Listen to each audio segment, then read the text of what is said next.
Let's just connect and see what happens. Okay.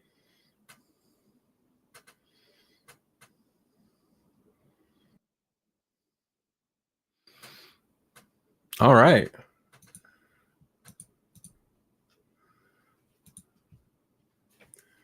There we go. We're streaming on YouTube. There we go. And video is on, Melanie. Okay. What? And video is on? Is that all right? Okay. Okay. I was just letting you know. Yeah. All right. Hey, let's get radio going. Okay. Let's get Helix Rock Radio going.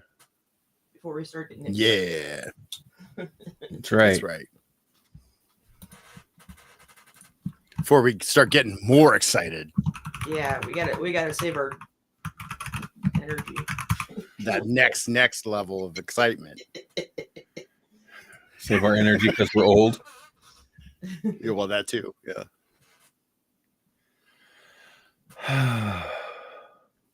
I slept ridiculous yesterday.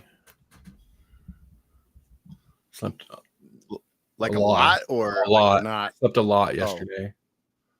Oh, you clearly needed it. Yep. Okay, we're on Helix Rock Radio. We're streaming on YouTube. Hello. Sounds like we're making some nerd sounds.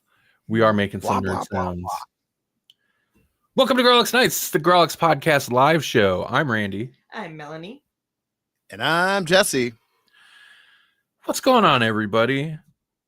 Here's what's on the docket. Doctor Who and The Last of Us, which I actually hadn't anticipated talking about The Last of Us, but we're all caught up on it. I got things to say. I'm sure there's things to say. But of course, Doctor Who, since we haven't been streaming the last 2 weeks, I think we skipped. We got a couple few episodes to catch up on. I'm kind of glad that we have more than one episode because I don't know how I would have. I don't know what I would have had to say about, the first one that we're going to talk about. Weird. Me too, actually. I kind of agree. But we'll get into that momentarily. First, how are you two doing? I'm peachy. Doing all right. I'm here. This was our last week of school, so I'm actually on vacation for a little bit. You're tormenting the dog with classic Doctor Who? I am, man. Like he is nonplussed. He does not know what to think about classic Doctor Who, especially Fifth Doctor era Arc of the Infinity, which I don't blame him. Like I've seen it before, and I still am kind of like, what was that? That's right. That's not even the twin dilemma or anything, like that's not as bad as it gets, but Fifth Doctor be crazy. That's the era that we're getting, like the Guardian sagas and stuff like that. And there's some weird stuff in that era.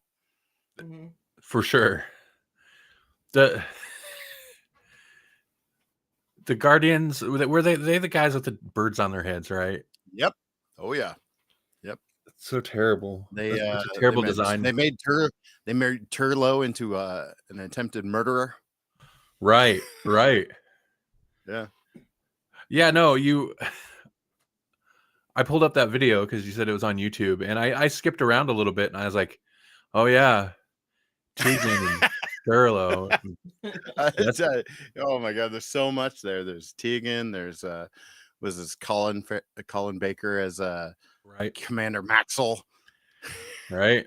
And like there's just so much going on there, and I'm like, how is this all I don't remember how this all ties together. What is going on? There's a plot and a B plot, and why is Tegan even there? And then it's like, oh that's right.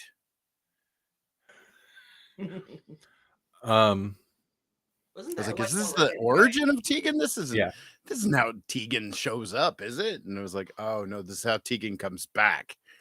Cool.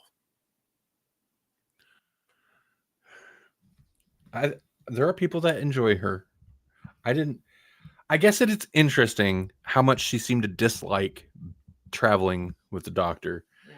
But I was just like, dude, just dump her on Earth somewhere. Get rid of her. She does not want to be there. Yeah, leave her at the airport. That's what she wants to be.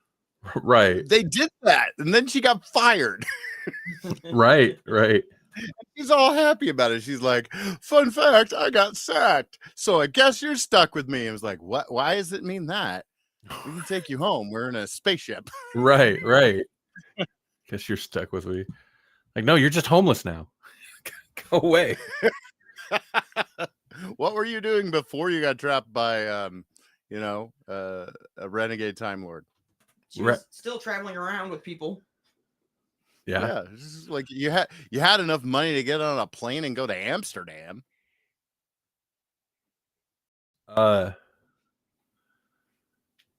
Well, before we jump into the main stuff, anything else? Anything else you've been consuming or anything exciting going on, Jesse? I'll start with the least exciting. I watched a documentary on Mouse, which we talked about way back when we were doing comics on the Grawlix podcast, back when we had a poll list. I believe it was a poll list pick. Either that or we decided that we needed to talk about the Holocaust. So. Oh, Mouse, right. Yeah. So there's an Art Spiegelman documentary on PBS right now, and it's real good. It's interesting because it details not just like Mouse, which obviously was his breakout hit, but his rise into comics and like a whole bunch of stuff I guess I didn't realize about him. Like he is an interesting cat because he did a lot of like independent comics. He did a lot of like zines and stuff, but also he always had like a steady job drawing cartoons for Topps, like the baseball card company. Oh, okay. So like he always just had steady gig work, so he was able to like kind of do that.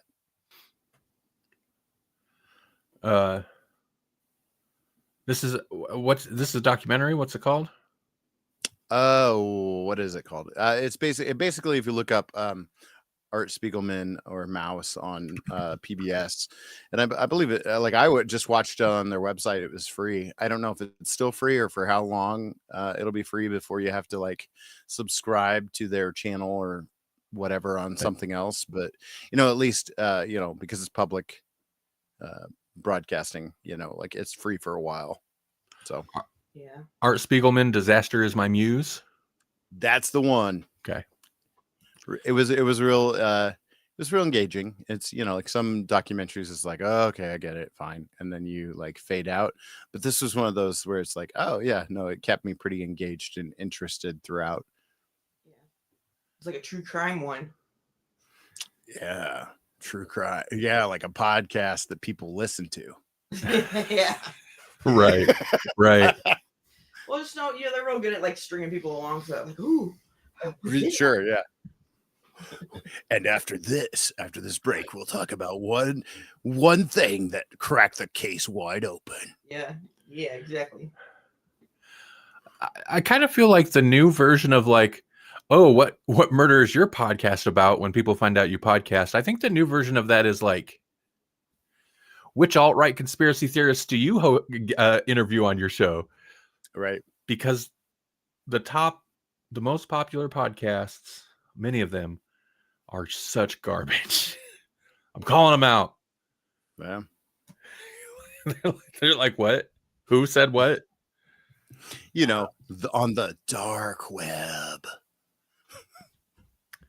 Did you get that far into Letterkenny? You probably didn't, did you? I don't think so. Okay. The skids get addicted to the dark web. Okay. And of course, on the dark web, there is the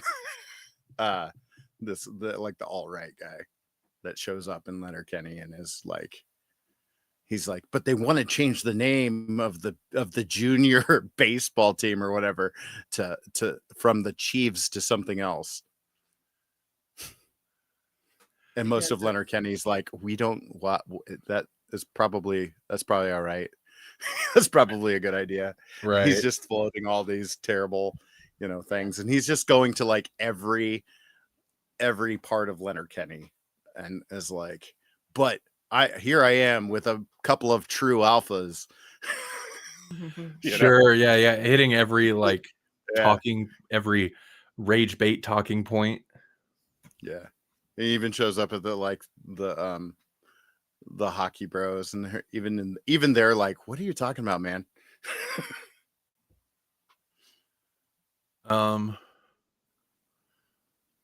Well, we can't dive too much into it because Melanie's not interested, but I've been watching a bunch of Dimension 20. I want to mention that before we move on. Melanie loves That's it when stuff. Melanie loves it when I begin a hyperfixation on a thing that she doesn't care about. Yeah, it's great. She loves it. Yeah, I because bet. there's always so many funny things he's got to show me. There are. Some of them are funny. Oh man. But man, there's a lot of them that I think if I had been watching for like the last 9 episodes, it would have been hilarious. But as on its just by itself, it's just kind of funny. Oh my god. Yeah, some of the things, like if you don't have context for like how some of these guys play, then when Emily Axford just is like, I disguise myself as the dwarf, and then Brennan just has like a giggle fit trying to understand it. Like he's like, wait, as him? The first thing that you decide to do is to interact with him as him. That was okay. We're not going to get into it, but that was one of the better moments. That was one of Brennan's best breaks, because it's one of the few times where he just honestly could not comprehend like what the intention was. It's always what she had hoped. It's always her too. Yeah. Yeah, it's always her too. I mean, well, it's not always her, but she always seems to throw him the left curve. It's just like, she's just like, what are we doing? I'm going to do this weird thing instead. She's that character. And like, if you've ever DM'd a game, there's always that character. It was usually my little brother. Yeah. It was usually Lou. Lou was usually up to something where I was just like, that has nothing to do with anything. Why did you go into a church and now you're taking over the ceremony? There's like a wedding going on. Yep, I'm going to take over the ceremony. And that's Lou. Lou was that character. It was like, it's nothing to do. Okay, everyone's following you now. And we spent a lot of time frolicking in some flowers. I remember that. Yeah. I was going to say, playing with Melanie, Lou, and oh crap, what was his name? I don't recall.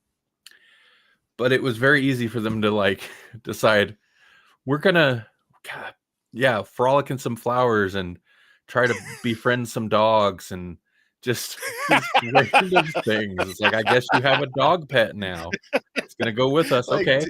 Like, listen, man, this is a role-playing game. You could do anything, but these are things you actually would probably do. Like, right. That is the thing. They totally were just doing things they would do. Like if you were like in a meadow, you probably would just frolic, and then like if you did find a dog, you would probably just try to befriend it. Like Lou just always constantly was bringing home stray dogs and cats and stuff. Then my parents would just be like, "Sure, I guess we have another cat now." Yeah, I used to do that kind of stuff actually when I was little. You guys are like, role play? What? This is just what we're gonna do. It's like, yeah. Oh, you mean I can do anything? Well, I'm gonna do what I normally do because that's my comfort zone. In all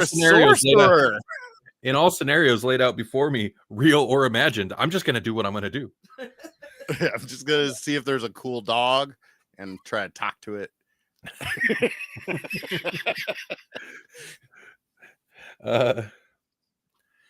But yeah. Are you still on? Of course you are. It's so long. Season 2 of the Fantasy High. Yes, I just got past like their winter break or whatever. So like they're just now getting to the I'm assuming you're further than me. The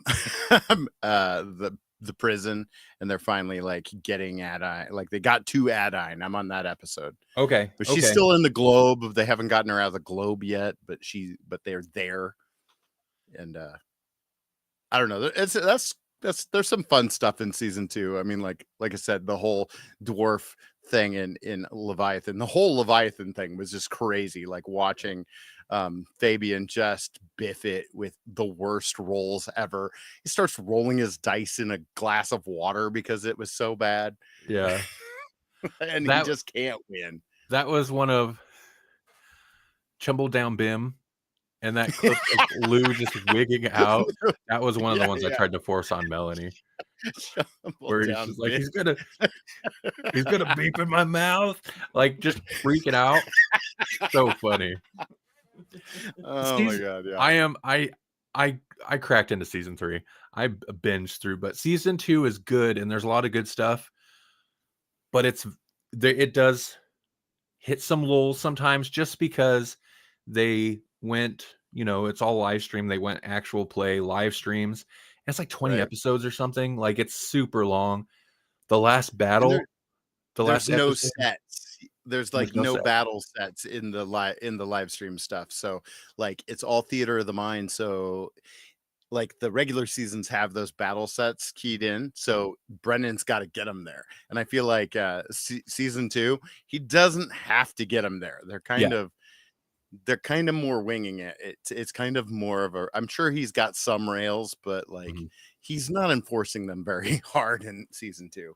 Right. And that's it. It's the pacing. Like I didn't mind there not being the battle sets, the crazy set pieces, like, because the dude still comes up with some great stuff and there's a lot of memorable stuff, but the pacing is different.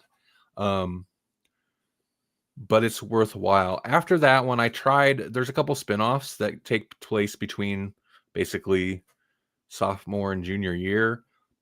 I tried them, and I might go back to them, but I was like, nah, and I just jumped to season 3.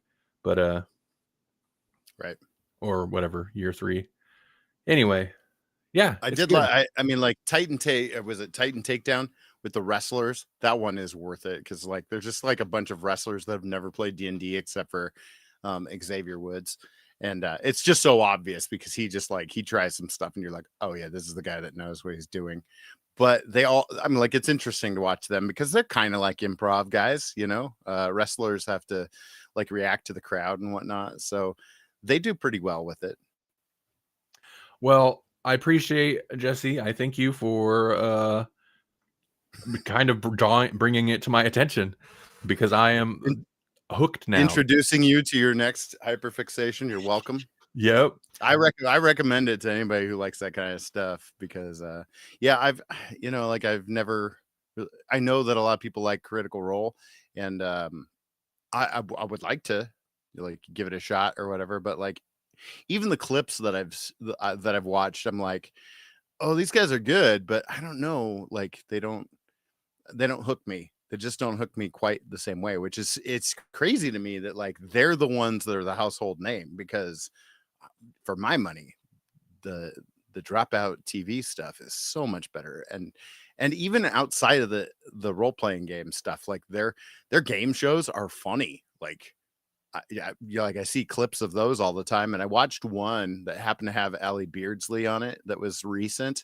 And it was crazy because it was this whole episode of them just being like playing it straight. The bitometer was broken and they couldn't do a bit. They had to do everything as earnest as possible. And it was like that was a great episode. Yeah, I've been checking out their game shows and stuff too. Make Some Noise, I think, is a favorite. It spun off from one of the Game Changer ones. Yeah. And Breaking News is really good. Is it good? I was looking at that. I was eyeballing that one because it's good. That looks like a Daily Show kind of vibe or whatever. It depends. Like, it's not always great. Sometimes, because like the jokes in and of themselves aren't great. The whole premise is like, reading the teleprompter without knowing what's going to be on it, and the whole goal is to get them to crack. And it's when, what is her name? Is it Amy? The blonde lady, if she's on it, Amy Vorpal. Yeah. She will lose it and not be able to get it back together the whole show. The ones with her on it are hilarious because when she loses it, she tries so hard to get it back and she can't. And it's very funny. Yeah. The one face she makes. She has this face she keeps trying to make to like, I don't know, to like.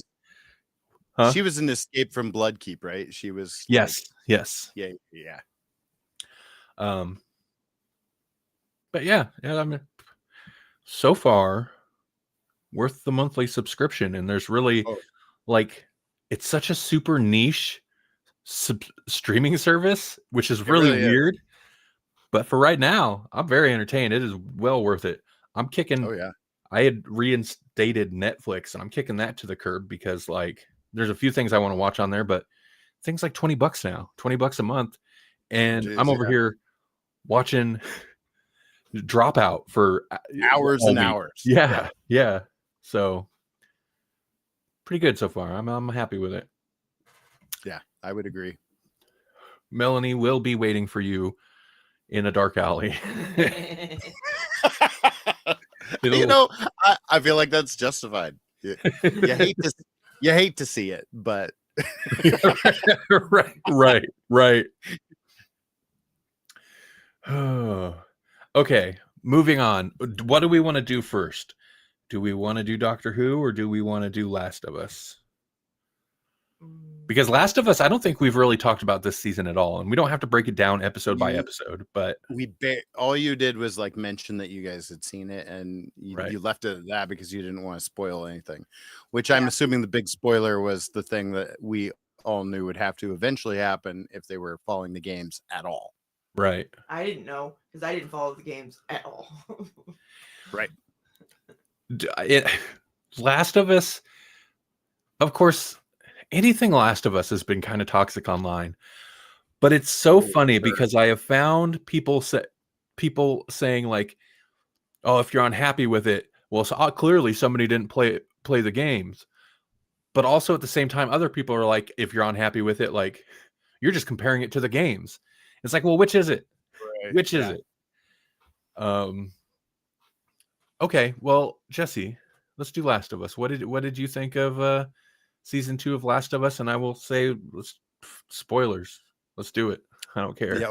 Yeah. You gotta be spoilers because there's so many things that go on in this thing. I don't know. I mean, like I even tried to like catch up on what the controversies were, and like I didn't really care or know that there were controversies, and then I, like Google or the algorithm is like, oh, you've been watching a lot of The Last of Us, maybe you need to know this, and then you're like, news story such and such as a controversy because of this, and like as usual, I would say that I disagree with most of the controversy because like it's all stupid identity stuff that they're actually worried about, and what I'm worried about is a good story. Now, having said that, this is tight as season 1? No. But are there some breakout episodes where I'm like, oh, that was cool. That was almost the Nick Offerman episode. Like, yeah, I would say that flashback where we finally get the puzzle pieces of what happened between Ellie and Joel. That was a standout episode for me. In fact, like I was like, oh, what the hell is going on? Like there's clearly so much that we've missed. And Holly had even said like, did I miss something huge in season 1? And it was like, no, this has not been explained. Like something happened in between, and we haven't seen it. But if he came clean about what he did at the end of season 1, that's probably what she's mad about. Right. Without Melanie taking my opinion into consideration, what did you think? Because I don't want to color your opinion. I hate it. Okay. I hate that the best character is dead. I hate that the girl who killed him is not dead. And from things that I hear, might never be dead. I don't want anything to do with her. I really don't even like the main character now. I don't like Ellie, much less some other bad word that I can't say. I hate it all. Okay. I do want to mention the like identity politics crap or whatever with the general toxicity, because that's ratcheted up. Reddit is such a like weird place because there's multiple Last of Us subreddits. One of them, if you have any criticisms, you will get downvoted into oblivion. The other one, if you have anything positive to say, or if you're not attacking Bella, is it Bella Ramsey? What's her name? Yeah, Bella Ramsey. If you're not attacking her physical looks, you'll get downvoted into oblivion. Yeah, and that's all the crap. one that I saw, and I was like, "That's dumb." But I will say, episode 3, I think it was, when that hit, I was done with the show, and and I was and it made me realize like, oh, and then looking at like everybody's opinions and being like, it's not about like who's cast who, it's about how this is going down. And it made me realize, because I had assumed the Last of Us 2 video game controversy crap was all just that. And I think a lot of it was just toxic people. But I don't think it was all that, because I think that's where, because I remember there being a lot. I understood some of the controversy and the criticisms of the games. I've never played the games, because they made the big choices they made are from the game, you know, the decision to. But outside of that, I have never played the games. So I will say, I hate it. I kind of hate it this season, because obviously kill off Joel. Ellie's not a strong character. Maybe she is in the game. First season, I could overlook her being stubborn and being kind of an a-hole because she was a kid. That's kind of how it played. Right. But you get that, like, you know, Grizzle doesn't really want to be there, but kind of does want to be there eventually guy with a tag-along stubborn a-hole kid. Like, that's a dynamic, and it was interesting. Right. That's gone now. So you're just left with the a-hole kid who is now an adult and should probably, I don't know, have learned something from the 5 years they've been traveling with Joel or living in this place. Although you find out, no, she's basically been barricaded in that town for 4 years and only got to start doing outside of town. There's so many like weird decisions, but point is, I find Ellie's character to be just as stubborn and kind of deeply unlikable. And I understand that part of the game Ellie is also unlikable but from what I understand, she's unlikable because she kind of takes on Joel's more ruthless side, as opposed to, like, I don't know. I kind of, the way Ellie acts this season, I really hate the decisions she made. And then at a certain point, like when they go to Seattle, I kind of didn't care. It seemed there's too many like weird inconsistencies. This last episode, when the one guy that came to basically save them again, and then was like, "Hey, your uncle's here. We need to go help him." And Ellie's like, "No, I'm gonna go do this." And he at one point said, "Well, I know you'd burn down the world to save me." And I'm like, "Would she?" I don't think she would. Where are you getting this information, dude? What's his name? Jeremy or something? I don't know. Jesse. It's literally Jesse. Yeah. I don't know. I just want to say, now that I think, okay, yeah, maybe that's what a lot of my problem is. I don't like any of the characters anymore. Or the ones that I do like die, you know. But some of the stuff that happened was kind of cool, like the frozen zombie horde thing. That was really cool. Right. The like air like puff dead people or whatever they are. They're like dead. I guess they were still alive. But the fungus with the spores, that was really cool. And with that bloater Hulk was like crazy. Mm-hmm. The one that got into the town, like like that whole sequence of getting into Jackson or whatever it's called was like, oh, holy cow. Like the action was ratcheted way up. Like the action is still top notch. And yeah, the fungus, like the fungus zombies, they're creepy and awesome. Like the smart ones, like they did a good job with that.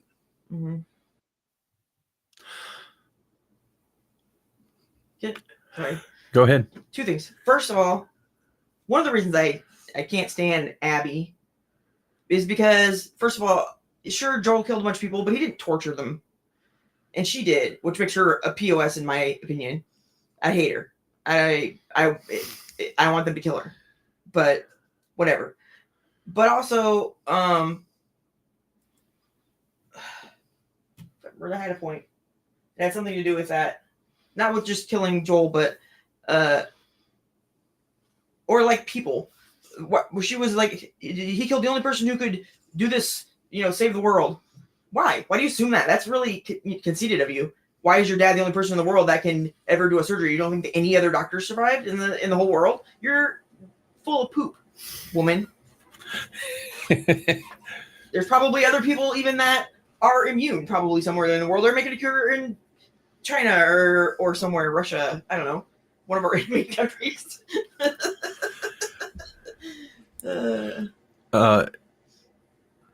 Yeah, I don't know. This they seem like so scared to make Ellie unlikable in a like being ruthless on her road to revenge, but it's like, yeah. Do you want to do a revenge story, which is kind of what this seems like it should be doing, or do you want to make her likable, but at the same time keeping her so kind of immature works against that, in my opinion, because it makes her stubborn and very unlikable in a different way. And she still hurt people, and that thing with the pregnant lady really upset me. I was very angry at her for that. So that makes me feel like she's unlikable and ruthless in a weird, selfish, negligent way. But she also another thing that I just remembered I wanted to complain about. Why would she take that little crappy boat out on the water, seeing the storm the way it was? She should have known what was going to happen, and she should have drowned. Okay, that's it. Yeah, lots of Deus Ex Machinas too. Yep. Well, I know Melanie's tuning in for season 3 because supposedly they're switching gears and going to follow Abby for a while. They're going to redeem her in our eyes. Oh, that's interesting because I was just going to say, up until the scene where she does the deed, you kind of understand where she's coming from. It's like they wanted her to be slightly relatable, and I get that because like a relatable villain is a good villain in a lot of ways. But yeah,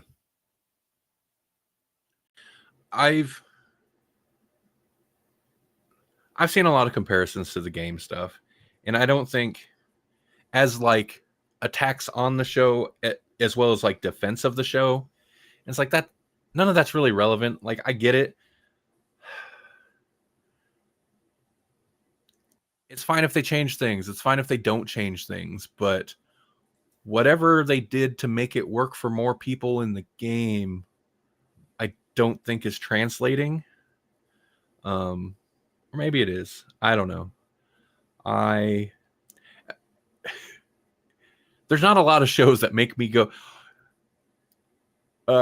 Sabrina is about the only one I could think of that made me go hard 180. I was just thinking of that. I was like, oh, this is doing the Sabrina thing. Where I was all in until suddenly it's like, no, I'm all out. I hate this now. Yeah, even Chibnall and Who couldn't accomplish that. Even Chibnall, even RTD2 going musical with it hasn't totally made me do 180 on Doctor Who yet. See, I mean, like on a just a shut my brain off and enjoy it level, I'm still digging it mostly, but there's also a lot going on here that they're just not taking the time to explain, because like just like every show that eventually like just loses its steam, they're just introducing new characters like crazy. Like what worked about season 1 was it all siloed in on Joel and Ellie, and yeah, there were other characters, but like we all knew that everybody else in the season 1 was expendable, except for maybe Tommy, but we weren't even convinced Tommy was actually alive. So, like that was kind of where it was. Season 2, we got the scars, we got the wolves, we've got all this weird side tangent stuff that they're showing us glimpses of, but not explaining it at all. Just making it like, no, don't mess with those guys. They're crazy. And that's that. They got that one serious guy from all those other shows, like well, yeah, Bernard is there. So, yeah, like, never mess with Bernard. Never. Yeah, it doesn't feel very well fleshed out. And I get that like the story the bones of the story they're trying to tell is a challenging one. Like, it's not supposed to make us happy. Joel's gonna die at some point. It was inevitable, because that's how it went with the games, and that's like a major plot point. But I just don't think, I don't know, you can do a challenging story and have it be not satisfying in like but like it doesn't, not being, I don't know. It was so disappointing. So disappointing just the way it went. Whatever. I don't need to rag on it all the time. It still looks nice. Some nice digital matte paintings they got going on in those cities and stuff. Yeah. I would live in good music. That's where I'd stay. Oh yeah. The museum episode was pretty cool. I dug that, because again, it brought it back to the heart of the original first season. It was like, oh, okay, this is what brought us here in the first place, is this Joel and Ellie relationship. Right. And yeah, really dug the second to last episode, the second to most recent episode. I did watch the last episode, but or watched the rest of the season, but I was after episode 3 or whatever it was. I was waiting for the inevitable flashback episode. It's like they're gonna explain it. So Pedro's coming back for one more episode. I'm gonna stick it out to that. But sure. So Doctor Who? Let's talk Doctor Who. All right. Okay, what do we have to talk about? Because I can't recall what episodes we last talked about. Okay, it's the last 3 episodes we haven't talked about. Oh. The story and the engine. Hold on, I have a... Okay, I remember that one. Okay, the story and the engine was the first one we didn't talk about. The Interstellar Song Contest last week, in which it went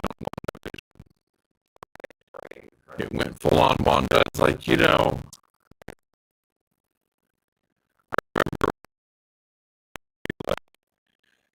Disney Doctor Who, and then Disney gets involved now, like in RTD. Yeah, really. It's the wrong one.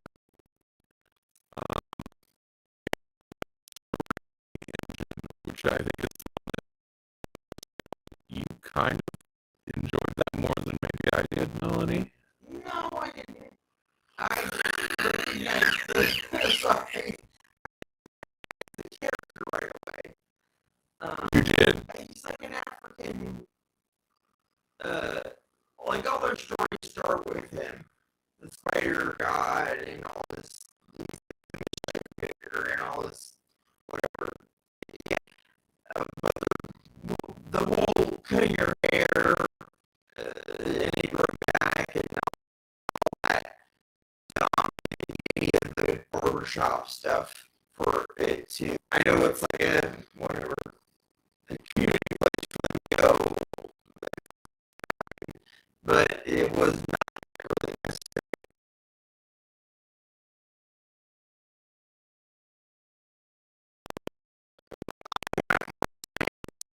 semi-fiction.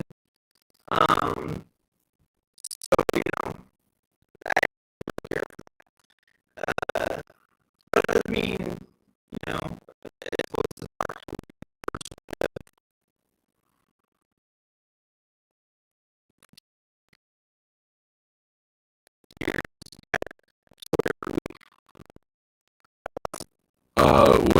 what did you think, Jesse?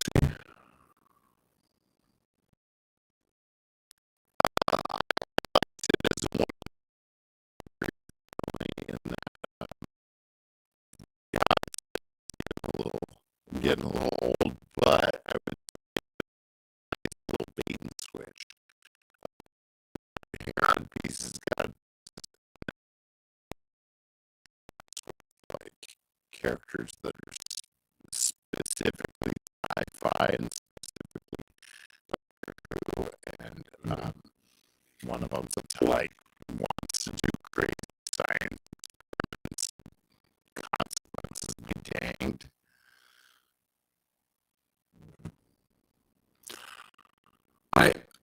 I thought pretty close to a bottle episode. Pretty close. Not exactly. Like,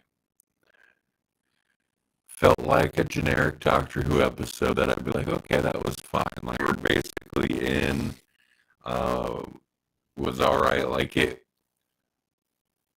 even though it went back to, like, weird deity type character at all since season 1, really. But it felt more sci-fi than some of the other ones. It wasn't just fantastic. Obviously, like, black culture, big black culture thing going on. But really not a lot of like it's almost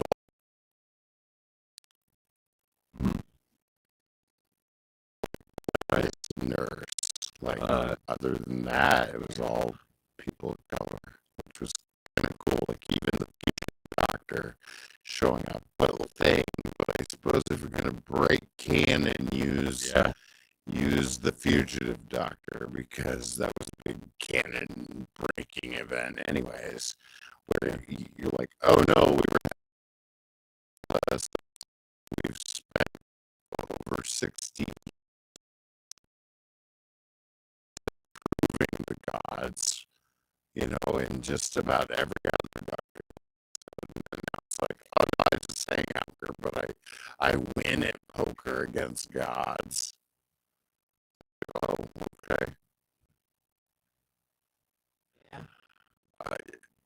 Yeah, because it doesn't.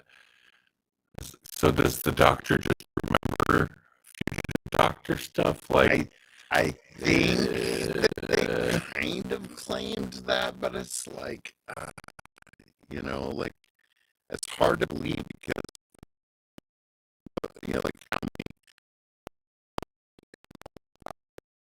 know any of that, and we don't know what we don't know. right? 13 through the watch or whatever into the TARDIS and never checked it out. But yeah, all right. It's an episode that has a specific story. It doesn't feel like let's cram Midnight into this unrelated thing, or Nowhere Omega or Sutek, you know. It's its own thing. Yeah. And it's an interesting story, but it's just not super, like, it wasn't the most engaging to me. There's some way better than the next one. Really interesting. Well, okay. No, yeah, let's do it. The vibe of it, well, singing contest thing, first of all. Whatever. They have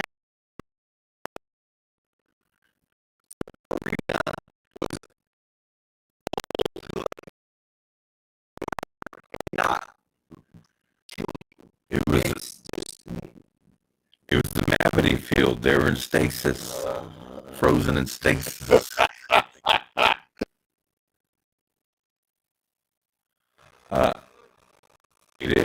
I was like, with all the music, and they did shoehorn one full song in. It was short enough though. But I was like, it's gonna be so many. There's gonna be so many songs. It was kind of interesting because it felt like a British actor that sucked into it and was like, I used to do this with my mom, kind of thing. Or maybe it was her dad. I don't know. We'd stand up and we'd have popcorn. You had your classic Doctor Who thing. Russell T. There's this corporation that's doing shady stuff, and it made me think of like some of those early 10th Doctors. Capitalism bad. Here's what the corporate, people will do. They'll do whatever they can get. It's supposed to be simple. There are a lot of ties to conflict that is very hot and in politics and everywhere. Genocides and whatnot. I think there's some occasionally I've been on Reddit a lot lately. I don't know why. But and especially like online discourse, just a real toxic mess most of the time anymore. But I was reading through, I don't remember which subreddit, but like people debating and talking about this, like the takes people had, like how like in depth it was, and that there was actually a lot of like arguing and debating back and forth. Some people who definitely had on it, especially tying it into real world events. But I was pretty impressed with it, the discourse around it, because if I'm not mistaken, there was no God. There were no gods, no fantasy people, modern celebrities. Of course, it ties into the British culture thing. And like, is it Graham Norton? Is that it? That is Graham Norton. Yeah. There was this where like they were playing Graham Norton show on Doctor Who, and they just left it in. And so he was like, I was actually supposed to be there this time. And obviously they had their or whatever it is, their big thing over there. Like they had all this scheduled out. They knew what they were doing.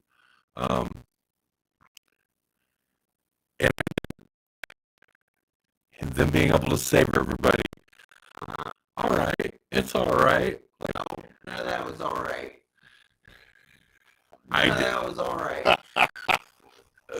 I'm gonna factor you in here, and like that may be possible, but it's a stretch, and bringing them in individually is bad enough. And like cryo chamber thing is, first of all, I'm pretty sure something like that would be specifically. Much, I'm pretty sure. And even if they were, then convert that to an entire room and just do it to a bunch of people. That's not possible. It's beyond the stretch of the imagination. It just won't work. It's crap. It's lazy. Well, I mean, there's a lot of lazy going on in the writing. Okay, now. But it felt the most like of the Doctor Who episode. It felt like one of the religious or ridiculous ones. But yeah. The Doctor's gonna go hold on a little bit. How I limit.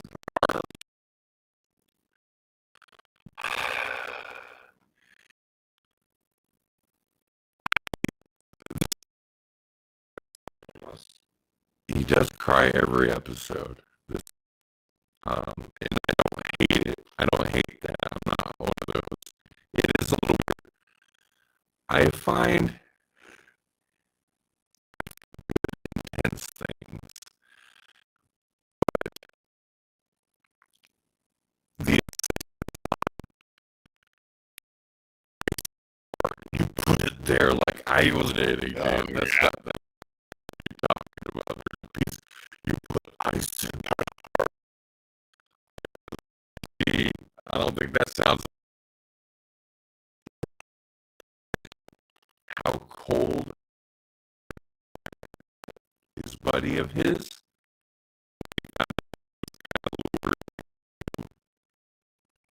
The barbershop.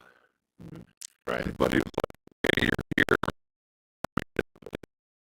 But like,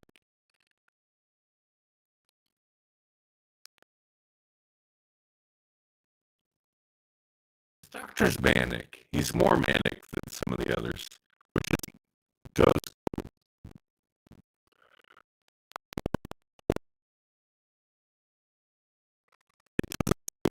earned every time. Like in Interstellar, I get pretty shocking. The whole crap gets sucked into space. I was like, oh, they're going hard. And then they even had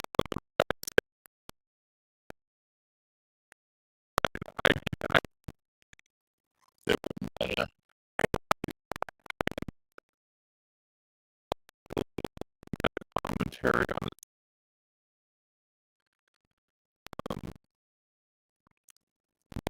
All part. Doctor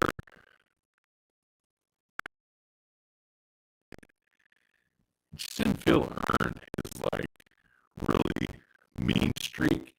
And normally I'm all about a mean streak doctor.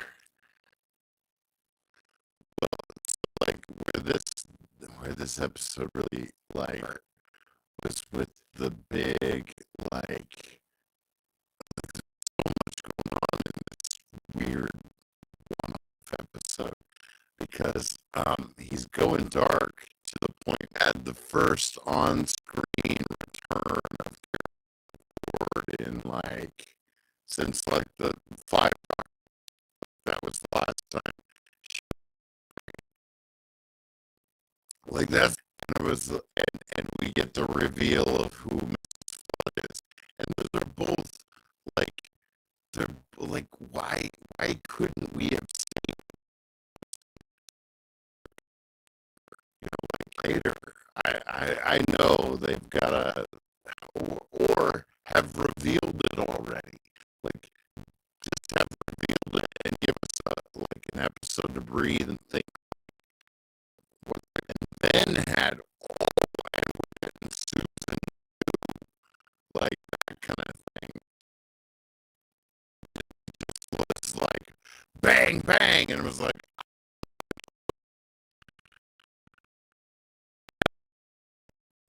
I was glad still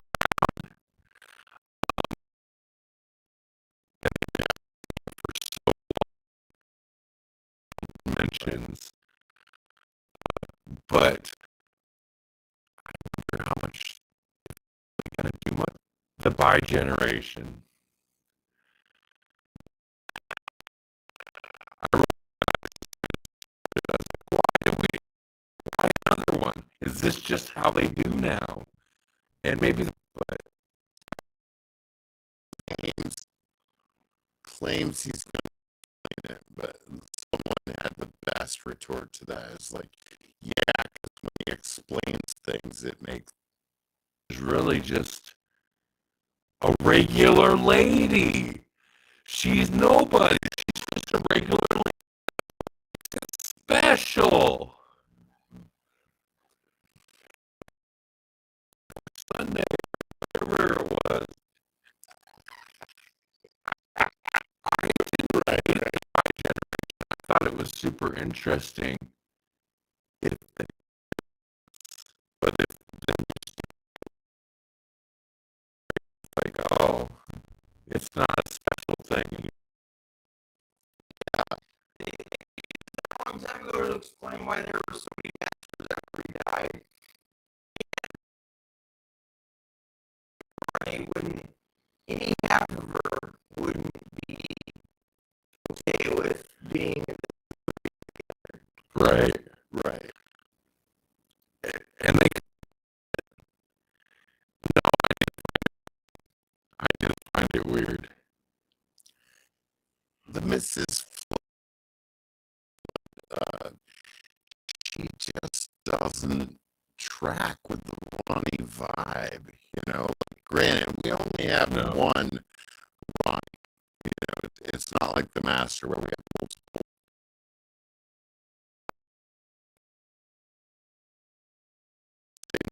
Like the meddling monk, or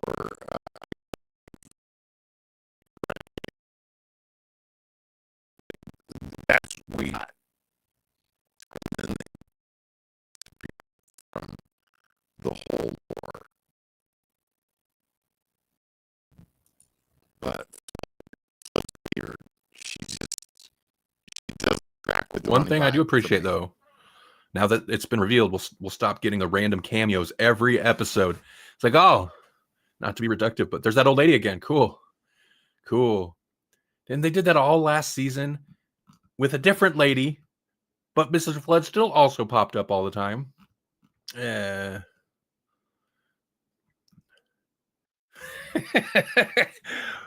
That said, I didn't hate that episode. Right. But they kind of just ruined a good episode with this weird decision. Yeah. Mm-hmm. Maybe it'll pan out. But yeah, for me, it was like, man, you just got Carol Ann Ford back. You brought back Susan, and then you had to do Ronnie at the same time. Right. I don't know what's up with the creepy baby, but It's a god, though. It's a god. That's the one thing where it's like, okay, well, it can't all be about science, which is funny because that's what the Ronnie is all about, like cold, calculated scientific discovery. well, Right. I just don't God, understand. baby. If I were a god, if I were a baby god, and somebody like kissed my forehead and made a wish to kill my entire family, I'd be like, you know what? I don't think I'm gonna do that. Well, it's I'm not. gonna do that for you. I don't think it's the baby's not necessarily. It's not like a baby god. So jumping to Wish World, my interpretation is that since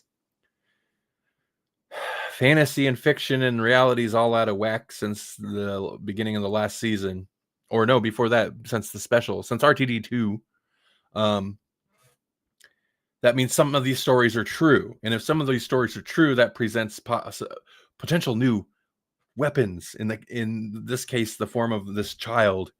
And the child's just like part of a story that can be exploited for wishes. So I thought it was like this is like the god of wishes as a baby, though.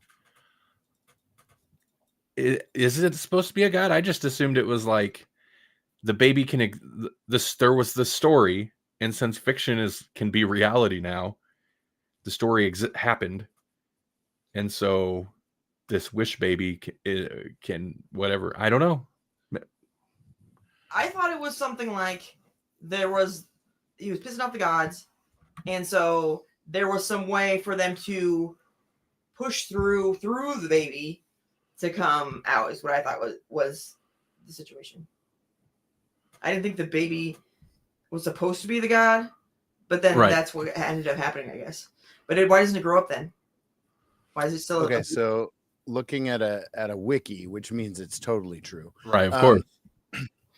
The story would also see the introduction of a new member of the Pantheon of Discord. This time, a new baby born named Desiderium, the youngest member of the Pantheon seen in the series so far. His power to grant wishes being the reason for Conrad being able to drastically alter Earth as much as he had in Wishworld. Okay. Is that why there's the big like spider dome spider bone dome, and then like the bone dome, and then those creatures walking around there, like, you know, those are cool, but I was like, what is going on? Yeah, it's weird. Are they just there so they could explode in the last one? Yeah. Why do they keep letting like stupid lonely men rule all the worlds in these episodes? It is a weird decision to take the conspiracy theory nut influencer guy, and it's like, he's the guy. We'll just have him run this fake reality till we get what we want with the doctor doubting a bunch of stuff. It's so convoluted. So convoluted. It's a weird plan. Granted, the Ronnie's plans are usually weird. That's true. Like they are usually weird. I do love the idea. So they went full WandaVision on it, where everybody's like kind of in this alternate new reality or fake reality or whatever. I think my favorite part was just that tables don't work right. Yeah. For whatever reason, everything's fine except tables. They just don't work right for anybody because everybody's got broken cups all the time. And the thing that's kind of started to snap the doctor out of it. Also, the doctor's kind of would-be boyfriend from last season. Right. He got a crap fate. He ended up getting a crap fate. He obviously didn't get saved. Yeah. Jesse Groff, he's in the hell dimension or something. Yeah. But I love the thing that was like, tables don't work like that. Like, that's what got it. That's what I need you to remember. It's just the idea that tables forget to like hold things sometimes, so things just slip through them. It's a slip. They just slip. Things slip. It's like, I enjoyed that. I didn't hate this episode. Like, the Ronnie stuff is convoluted. The whole plot is convoluted, but you know, I do like that WandaVision style. Everybody's trapped in a false reality thing. Yeah, but both shows are focusing a little too hard on, but the kids are real. Yeah, they went full WandaVision. What are you talking about? Kids are obviously they're not if they were never born, you know? Right. Yeah, I don't know where they're going with that. The callback to Omega was a kind of a surprise. It's like, oh, okay. Weird. Technically it's Omega. Omega. Or at least that's how they always pronounced it in the classic series. Omega.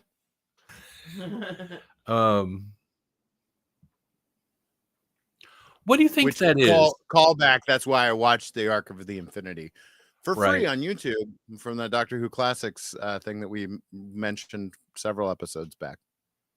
Those are good copies too. Maybe it's because when I did my huge classic Doctor Who binge, not all of the copies I watched were acquired through standard means. Right. The YouTube uploads have real good for the time. For the like, it looks like the show looks. It's not. You don't expect some like 4K amazing polished thing, but pretty good like transfers. You don't want that. You don't want that when Omega's like what I don't remember what they're called, but like when he's got like bird people with their rib cages on the outside with their crazy foam masks and whatnot, just taking people out in the crypts of Amsterdam. You know, like you don't want 4K on that because it already looked silly. It just looks real silly in HD. Yeah, classic Doctor Who is definitely a series where, like, you know,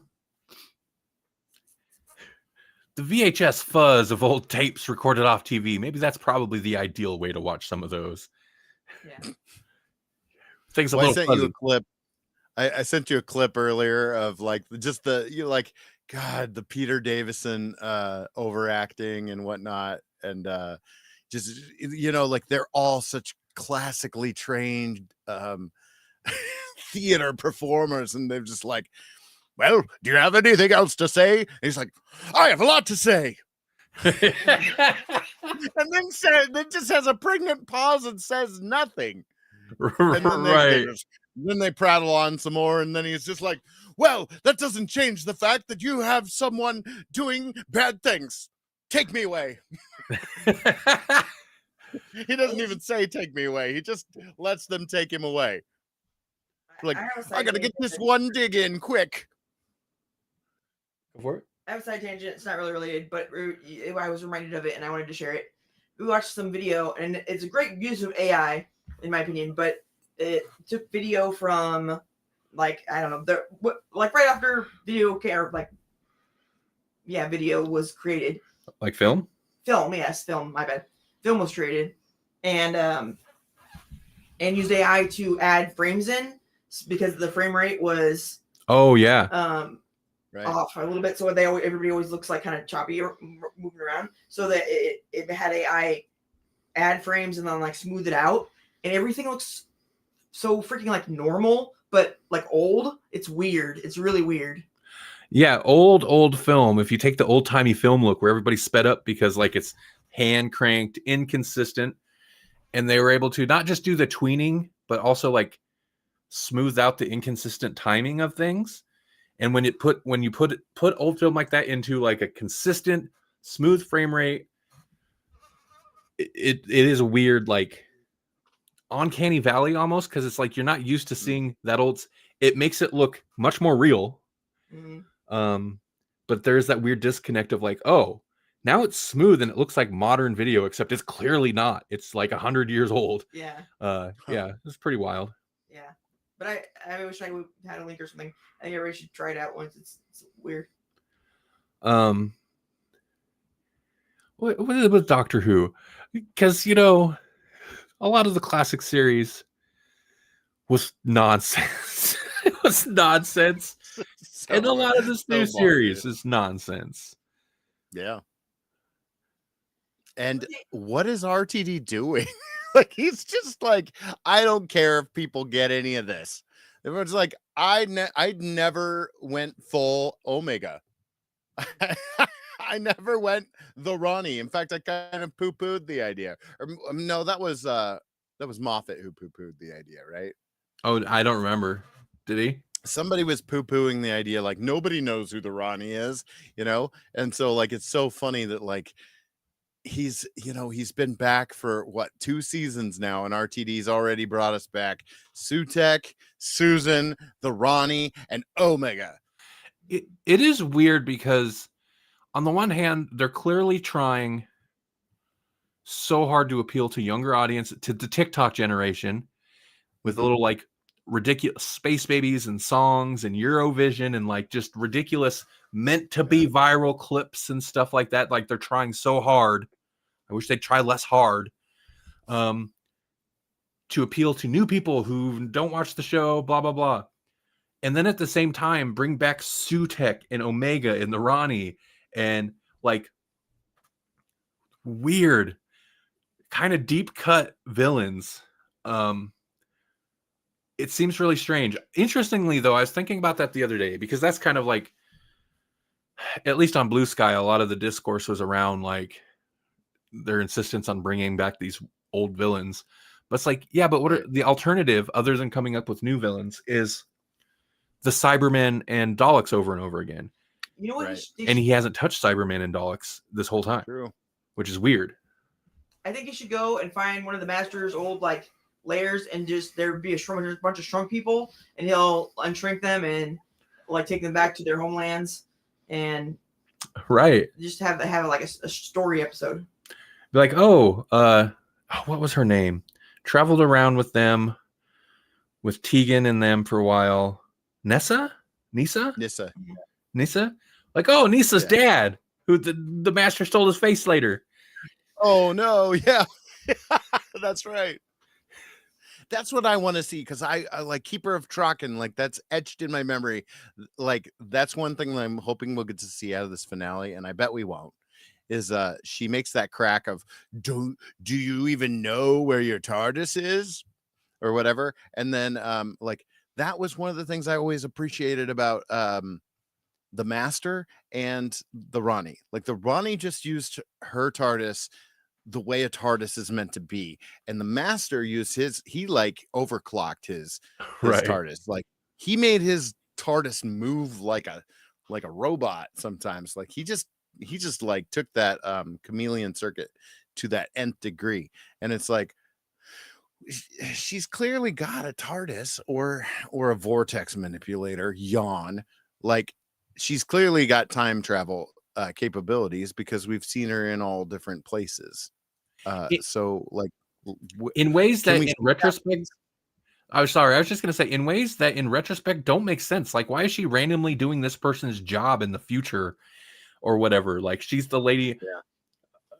There's weird things where I think back to, I'm like, she wasn't just there. She was like playing a part in like whatever these people's society was or whatever. Like, what was she doing? Yeah, and I want them to delineate the Ronnie better. Like they were capable of doing that before, because the Ronnie and the Master even show up in a couple of like a couple stories together, I think. One at least. And so you get to see the differences between them. And right now I feel like the Ronnie is just like a more serious version of the Master, and I don't love that. Like I want to see where this is going. Yeah, I've seen people make that complaint that the Ronnie is just kind of like another Missy. Yeah. And part of that, sorry. Now they're gonna make her a dude. Sorry, go ahead. Part of that is the outfit, I think. She's maybe a little wacky in her like huge exposition drop. Also, they called it exposition drop or exposition dump or whatever. But she's not fun. She's not fun like Missy was. That's part of what you can't beat Missy. Right. The next Doctor should be Missy. just Missy, the character. There we go. Yeah. She even tried to be the Doctor for a while. Right. Wouldn't be the first time, you know? I mean, like sometimes he visited some old favorites. Right. Yep. Who knows? Nerds. Yeah. Big time. We'll sit here and trash the old series, the new series, but then we'll drop things like that, and it's like, yeah, we can't help it. I'm so curious as to what this season finale will be. I haven't heard too much specifics on the future, except like there's possibly another big wait between seasons, but who knows? Who even knows right now? Right. Hopefully the season finale is amazing. Yeah, I hope it's amazing. Yeah. What else might be amazing? I'll tell you. Youth. It might be amazing. The youth? Okay. Those youths. And new scientific research in Europe has created an anti-aging cocktail and tested it on mice. So rapamycin has been used to treat cancer, prevent organ rejection, and extend the lifespan of lab animals. And then tramitinib, has also been used to treat cancer and was found to increase the lifespan of fruit flies. This was the first time that they tested it in mice, but the team tested both drugs separately and then also together. So alone, rapamycin expanded the lifespan by 17 to 18%, and the other one boosted longevity by 7 to 16%. And then together, there was actually a pretty significant increase. So it was 26 to 35% extended lifespan was achieved. And not only did they live longer, they stayed healthy longer. Tumor growth was delayed, and there was a reduction in age-related inflammation in the brain, kidney, spleen, and muscles. So they were active longer, and they had generally lower weight and better heart health. So, of course, there's going to be lots more testing that needs to be done. They need to do long-term testing and other things like that before humans even have to worry about it. But eventually, they think that it might be able to help improve people in their old age, in their life, the lives of people in their old age. They don't really necessarily think it's going to make us live longer, just because they think there's kind of a general cap on every species age, and we're not too far off of ours, which would be, I think, like 125. Is they think that's around the age that all humans will die, no matter how healthy they are. So there's that. But you're gonna make your old life better. You won't, won't be so crappy. You won't be like, my hip, and all that. Cool. Yeah. I think the most amazing part of that is that this research is actually still happening. Right. Well, it's in Europe, so. There you go. Why. Yep. Don't worry. We'd never be able to afford it once it's done anyway. Right. That's the problem with your, like, I get it. Melanie had oftentimes, like, she'll tell me the medical stories. I'm like, cool. We will never see that. But I'm such a cynical douche. But sometimes, like, there's always stories where, like, there's some amazing drug and it's super expensive and that's crap. But then somebody that is smarter than all of us figures out a way to make it out that same basically drug out of, like, seaweed and toothpaste for, like, a fraction of the cost, and they actually just give it away. They don't. Right. So that happens, and so don't lose hope. That's how they win. The first step is cracking the code. Yeah. Right. It is amazing. Yeah. All right. That was a show. It was. Jesse, got anything you want to mention before we bounce out of here? No, not really. No. I was gonna say if there's a whole bunch of cool stuff on Humble Bundle, but we don't care about that anymore. Right. We're not. It's not like we're partners anymore. I mean, no. They never told us we weren't. We just stopped being it, apparently. Yeah. Yeah, I forgot about that. What a raw deal. I still need to remove the affiliate links from the website, I think. I think I removed some of them, like the banners and stuff, but those are all too ingrained. It's fine. I'll redirect. It's a bummer. It's called Deadlands. They have a mega bundle on there that would be super cool if people were playing Deadlands, because it's like an alternate history Earth kind of thing where, like, basically it's basically our Earth, but things go sideways in the wild west. Yeah. You got, like, zombies, and you got, like, cryptids and all.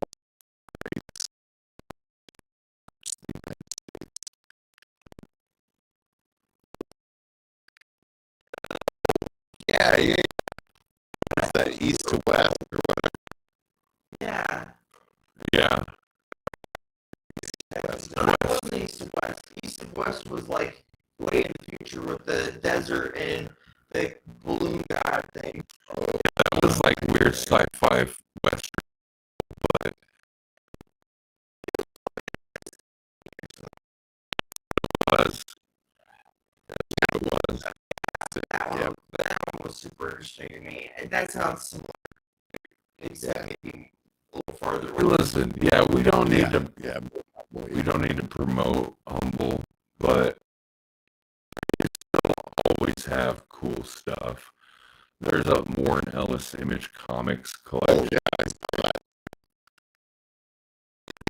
Right.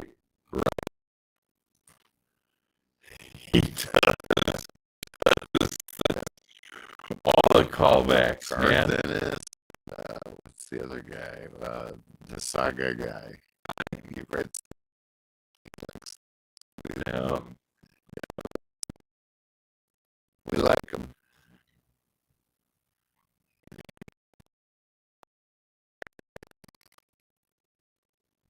Other than that, no, I don't got anything. You got some Abyss. I got some Abyss. Edge of the Abyss. It's 2 hours of extreme metal, meaning that black metal gives me the worst time.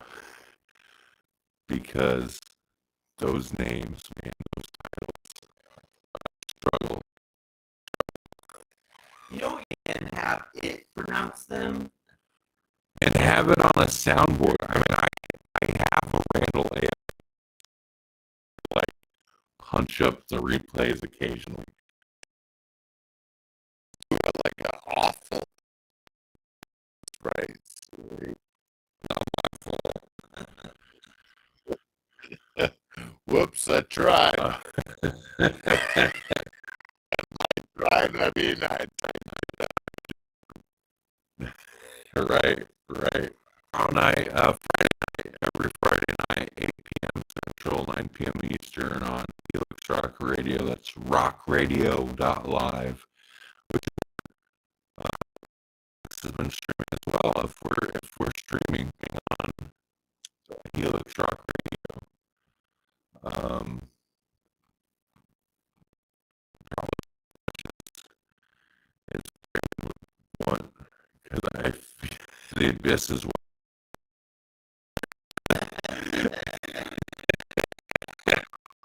Right. Yeah, and he's been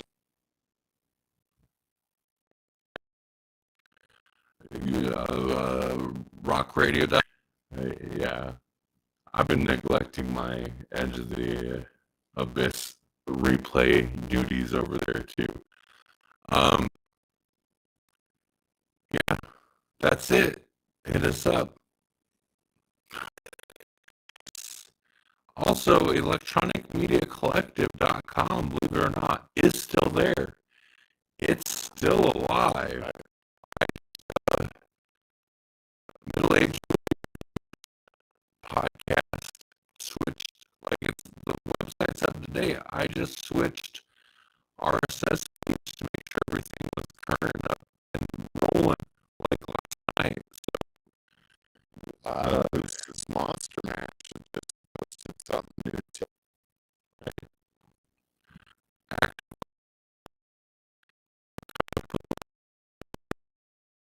the website so that I don't need to be on the website all the time. Right. But smarter, not harder. All right. Keep it simple as that window. Goodbye to the radio audience. Bye, radio audience. Have a good weekend. Bye, radio audience.